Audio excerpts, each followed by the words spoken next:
Hi, this is Mato. Welcome to my online chess lecture. In this video I will show you a game between Lev Aronin and Vasily Smyslov. This is a game from the Soviet Union Championship played in 1951, and we are interested in the endgame strategy. So let's jump to the position of our interest. This is the position and this is the critical moment. It is white to move. Aronin was choosing between rook takes on g7 and rook to e8. What would you do? Trading all the pieces or playing a rook to e8?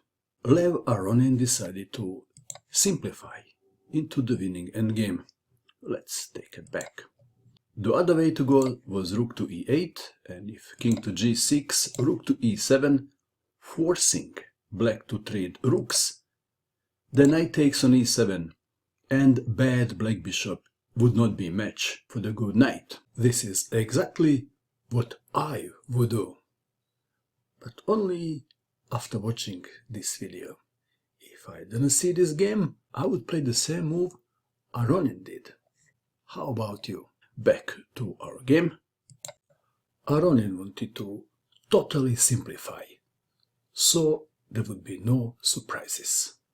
Rook takes on g7, check, rook takes rook, knight takes rook, king takes knight. Aronin had a plan to walk his king to the queen side, but before that he wanted to fix the pawn structure on the king side to avoid surprises. g4, but Smyslov played pawn takes pawn en passant.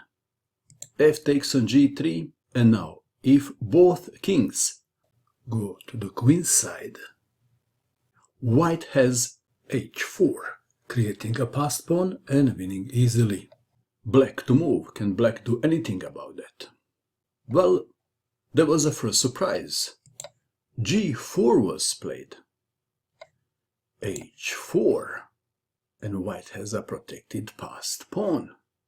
The poor black king must now stay in the quarantine, while the white king can visit exotic places on the queen side.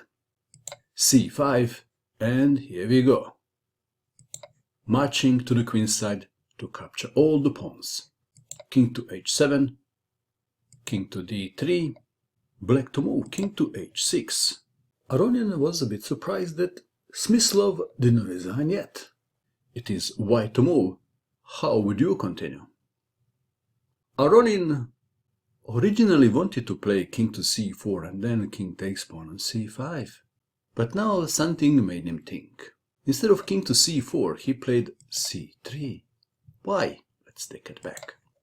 If king to c4, believe it or not, black wins. Is that possible? Yes. How? First move, f5, forcing white to take the pawn. Pawn takes pawn on f5, e4, and white is in Zugzwang. If king takes on c5, then e3, and white king can't catch the pawn. Let's go back. So perhaps c3 should be played. Then a5, c takes on b5, a takes on b5, and what now? The king can't go back.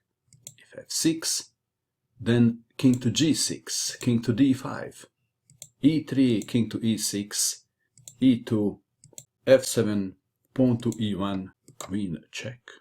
Black wins. Back to our game. So Aronin now knew why Smyslov was not resigning. He had some tricks up his sleeve.